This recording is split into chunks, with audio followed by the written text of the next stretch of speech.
Hello and welcome to Ed Talk. This is the show that discusses educational topics that impact our schools in Nevada County. I'm your host, Scott Lay, Nevada County Superintendent of Schools.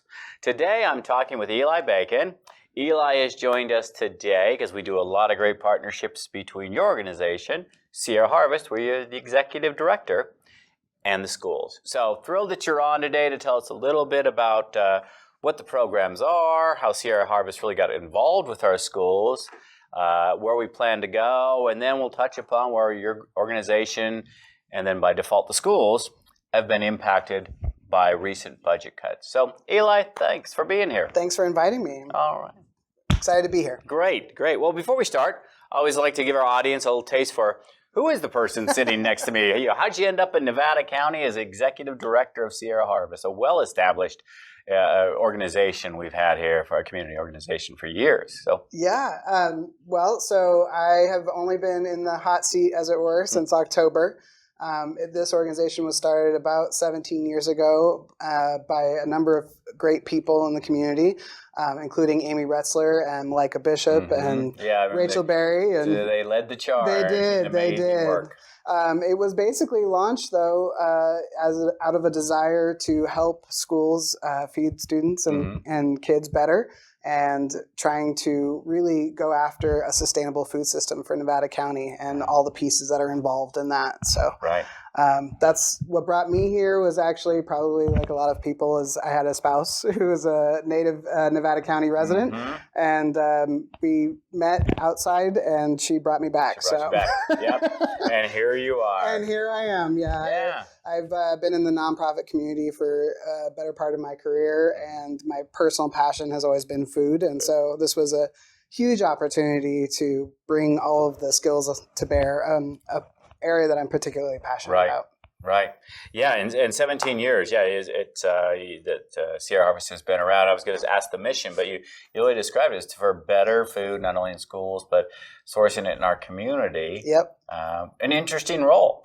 I think, sustainable food system kind of happens to be a buzzword, but really what that means is trying to make sure that our community can feed itself, especially in times of crisis, and really ensuring that everyone, including the consumers, are getting access to fresh local meal food and produced by the farmers, and that those farmers are successful, and in turn that economy is healthy and thriving. So, and institutions such as schools are a huge part of that. Right, because we're the touch point. Everybody in your community comes through the school. Yeah, the saying is schools are the largest restaurant in America, and we want to have our farmers have access to that. And we want the kids to be able to eat that great food. Right.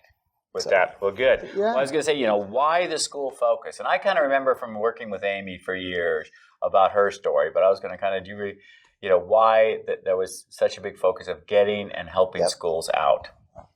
Yeah, I think for Amy, it was definitely around the school food component, and that basically was the starting point. But really, what has been happening in our world, as a lot of people have talked about, is, this concept of nature deficit disorder and kids' lack of connection to the natural world, and that includes the food. And, as some of us know, chicken does not come plastic wrapped, right? And so it's this concept of really allowing kids through garden education and some of our programs to really have a better understanding of how food grows, why it, how nutritious it is, and what makes it nutritious, and really getting to see that full cycle of growing a carrot and then seeing it on their lunch plate and being able to eat it, and how to, continue to do that in their world. So it's a phenomenal organization. It's a great program, and I'm just really thrilled to be here. Yeah, and I think our kids have a better understanding in Nevada County and rural. A lot of them do have gardens at home,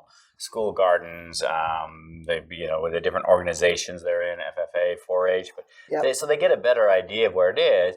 So, which is nice, but still, we're seeing a lot that don't know where the food comes from, and really how much food we can provide here in Nevada County for our population, and in turn, what I'm always worried about is into the schools to get better food. Yeah, and frankly, equitable access is different than just access, right? We have a lot of populations that don't necessarily have the means to purchase local organic. I mean, because that obviously is more expensive to produce. So really trying to ensure that every student has access across all the schools in the county is, an important part of that mission as well. Well, you just got an aside right now. I know it's with increasing prices. I think we've all faced it going into the store and what is that? You have to take out a loan to get eggs and chocolate chips now because of the cost of those. But I was shopping at Briar Patch, which used to be, expensive compared to Safeway, or not so much anymore. For the organic food, what you're seeing in our regular supermarkets versus our local Briar Patch, those prices have very much equaled out. I was very surprised. And what's cool, again, for kind of your mission too, and not plugging Briar Patch, I'm not being paid anything to say this, but it's more local produce that you're purchasing, and to see that price kind of equaling out is pretty cool to see. Yeah, I mean, but economies of scale aside, right? Obviously, if a carrot does not have to be shipped from Mexico, you're paying less for that carrot, and so by having more local food producers, including meat producers, we are able to actually start to see a lower cost point, which is fantastic. Yeah. Not that at higher prices are horrible for everybody, but it's nice to see that our local farmers and producers are getting there, and we can purchase it more. Which brings us to the schools and the programs, because that's exactly it. What you buy that is shipped 1,000 to 2,000 miles and ripens on the way, maybe it can taste completely different, and that's one of the programs that you have in the schools. Yep. And so let's just kind of go through those programs and talk about why they exist and the impact on our kids. Yeah, so Sierra Harvest, we kind of have the farm to school as the umbrella. That's kind of like your flagship. The flagship, absolutely. And school food is now in the trusting hands of Community Roots, which I know we'll talk a little bit about later. But for farm to school, underneath that are our programs, and one of the flagship ones is certainly garden education. And what that means is we have garden educators that go into each of the schools, and students are able to go out, and in some of our schools, like Chicago Park, they even are able to work with their chickens and collect eggs, and they are growing food, and they're learning math skills and science skills and all the things, in addition to just getting their hands in the dirt and understanding the microbes and all the things around what that means, and nutrients, and how that soil is working to essentially get and produce a lot of science. And so it's an incredible program. And then in addition to that, we also have a guest chef where we invite our guests in to teach students how to utilize whatever that ingredient is and make recipes with that, which is great. I mean, kids who previously thought they hated spinach are now really excited about it. I mean, there was one, pardon the anecdote, but basically one student at the end of a lesson was stuffing spinach in his pocket. And when the instructor asked what he was doing, he's like, well, I need to, take it home and show my mom, because I want to know how to, I want her to know what to buy. I mean, and it's those incredible stories that really just connects the dots in terms of how important it is for kids to understand, and that not all families are going to necessarily know what to do with, a carrot or a piece of spinach. But in this case, we can use guest chef programming and garden education programming to really help kids expand their palates. Yeah. So no, it's great. And talk about some of the foods that you guys have helped bring in. And we're talking, this is in most of our schools, isn't it? Yeah. So that have come in where the kids get to taste it. Yep. So Harvest of the Month is the other big one, right? Yeah. And through that program, we actually reach 96% of the K through 8 students in Western Nevada County. Right. And Harvest of the Month is a great program. We identify a particular produce item, and we bring that to all the students in all the schools, and they get to taste the item. And some stuff has better luck than others. Right. We did try sauerkraut with How'd that go? Hit or miss, but marginal. More kids than not actually thought that they were surprised, and they grew the cabbage, and then they were able to pickle it and then bring it back, and I think that is a great experience, because again, it is teaching them just the connection and all the things around. Sauerkraut is not grown as sauerkraut. Right. Right.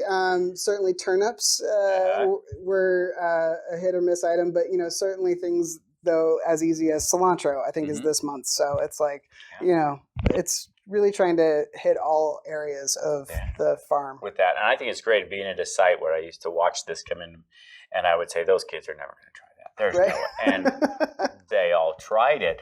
And I was really surprised at that kid I would see, who had Cheetos every day in his lunch and things, basically, nothing was what I call real. It was all prepackaged. Right. And the excitement when these kids were trying it out. And because it tastes different, when it's fresh, it tastes very different.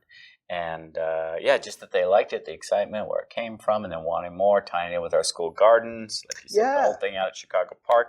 Having those kids get excited about a salad bar. I mean, I was at a school watching the lunch program, and more kids were piling on stuff out of the salad bar than the pizza that was being served. And that's a great day when kids are getting into vegetables and really just self-choosing to load their plates. I mean, that's phenomenal. Yeah, and for our audience, we have salad bars in almost every one of our schools now to see this, and it's not just talk. They are, you go there, piling stuff, and they're loving the salad bars, which is really cool to see. And the other things, it's just nice to see that healthier eating, appreciation, and a lot of it's from the produce that you bring in and try out. They're not afraid anymore. They know it tastes good. Yeah, I mean, I think that kind of transformation, I mean, a lot of adults obviously know that fresh fruit and vegetables is the key to nutrition, but kids are just, all they know is whatever that thing, if it's red or green or orange, or that, that it tastes good. Right. And the added benefit is that it is extra nutritious because it was grown in the soil that around them, in the farms that are in this community. And so it's just really cool to see the cycle in action. Right. Now, this is one program, though, that you and I have been in talks about. It's in danger right now. It is. Because of the cuts that we're seeing at the federal level. So talk to our audience a little bit about why, and then we've been trying to work on what are some possible solutions, because once you stop something, it's always really hard to bring it back in, and trying to keep this going. So talk to me about those cuts and what we're looking at. Yeah, it's interesting. So Sierra Harvest was really supported by, and I'll back up. So about 3 years ago, Sierra Harvest was lucky enough to receive 3 grants. And those big grants really fostered a quick growth to all of the programs that we just described. And this is the last year of those grants. And so we unfortunately were not able to receive new grants to fill in that gap. And that is to the tune of about $300,000. And so although we have been trying to secure new funding for those things, as we know, this current administration is looking at all of those programs. And so the grants that we would normally have used to backfill, as it were, for those funds are either canceled or frozen or being reviewed. And so we're in a precarious situation where without some serious alternative or creative funding, we are looking at potentially having to reduce those programs back to pre-pandemic levels. Right. And so we would hate to do that, but And it comes at a time where it's difficult for the schools to backfill because of the uncertainty there too, with budget cuts coming. The COVID money is finally, we're done with that. So it just came at a bad time. There's never a good time for cuts, but this in particular, bad time with those two things going on. Yeah. And so I know you've been in discussion with our local school districts and charters, because they know the value of this program. There's no question, but they're looking, if I'm cutting teachers, how do I fund this? And so everybody's looking at creative ways with parent-teacher councils and of different things we can do. Yeah, certainly businesses and it really is going to be on the community at this point, really deciding, what is important for its students. I mean, it's not unlike art or music in that those things are important. Garden education is important. Certainly, teaching kids about nature is important. And we are really being asked to look at it at a local level and figure out where is the priority. We certainly believe in nutrition education and garden education and getting kids access to nature. And so we would certainly be advocating for that. But it is certainly a hard decision when you're asking schools to pick between those things. And we are, it's been several years of being able to not have to choose. Right. And we can do it Been all. lucky. And so now we're looking at, tightening those belts, Yep. and we're certainly sympathetic to the school systems, and we are really just as the schools are to Sierra Harvest. Right, absolutely. And so grants, it's just it's going to be a tough spot, and we are asking the community to show up. Right. With that, now let's just say that one of our viewers is like, I'm in. What can I do to help? How can they reach out? What's the best way to get a hold of you at Sierra Harvest? Yeah, the best way is certainly email Eli, ELI, at sierraharvest.org. Pretty easy. It's Eli pretty at sierraharvest.org. easy. I like and it. worst case scenario, just go to sierraharvest.org and find my name and reach out. Yeah. But that would be tremendous. We are absolutely looking for all creative solutions at this point. We have an amazing community when, especially when it comes to food and arts. I mean, Yes. our community knows the reality of it and the importance of that. And so we'll see what's coming. I'm hoping with all of us working together, we will able to come up with a program next year in our schools that is very similar to what we have this year. Yeah, and I would be remiss to say we have an incredibly generous community. We do. I mean, far Sierra Harvest has thrived because of this community. So that goes without saying. Yep. Well, let's go on to another project that I like to say jointly because really the creation of community roots. And I've talked about this before, but that is our new food JPA. JPA is Joint Powers Association. All the school districts coming together to provide scratch-style cooking. And I will say the person we brought up before, one of the founders here at Harvest, Amy Retzler, her voice was in my head for years. We need better food. We need better food. And she was really monumental in getting us to where we are today. But we came together with the help of Sierra Harvest. And so the community knows what's the role, besides Amy, getting on my case, which was great, appreciated it, of helping out with this. Yeah, so I mean, we wrote several grants, and that helped create some funding streams to really get the ball rolling as it relates to getting everybody to the table and having the conversations. And it certainly was instrumental at the JPA being able to hire the executive food service director, Sam, who is taking this ball and just running with it. Creating it He's on being the fly. Tremendous. And it really is we also partnered with Chef Ann Foundation and had that come out. Which is a nationwide organization for better food in schools. Basically, just simplify it. Yeah. Yep. And so they went through all the schools and said this is what the schools would need to do in order to be able to even receive fresh food. I think what I didn't even know was a lot of times schools don't have the infrastructure, the physical infrastructure to be able to even serve fresh food. So to really be able to see where we needed to modify those kitchens and get a place suitable and staff and all the things and really kind of get a game plan together. Sierra Harvest was instrumental in all of that. And then we were just so grateful that the JPA was able to take it on. And for our audience, July 1 is when we formally take operations from Nevada Union, where the kitchen is in Grass Valley. And it'll be under that as we build a new culinary center out in Nevada City at the Superintendent of Schools' new office. So we're excited in the basement. We're going to rent that out. But not the basement, the ground floor. But again, something that Sierra Harvest was instrumental in getting us to this point.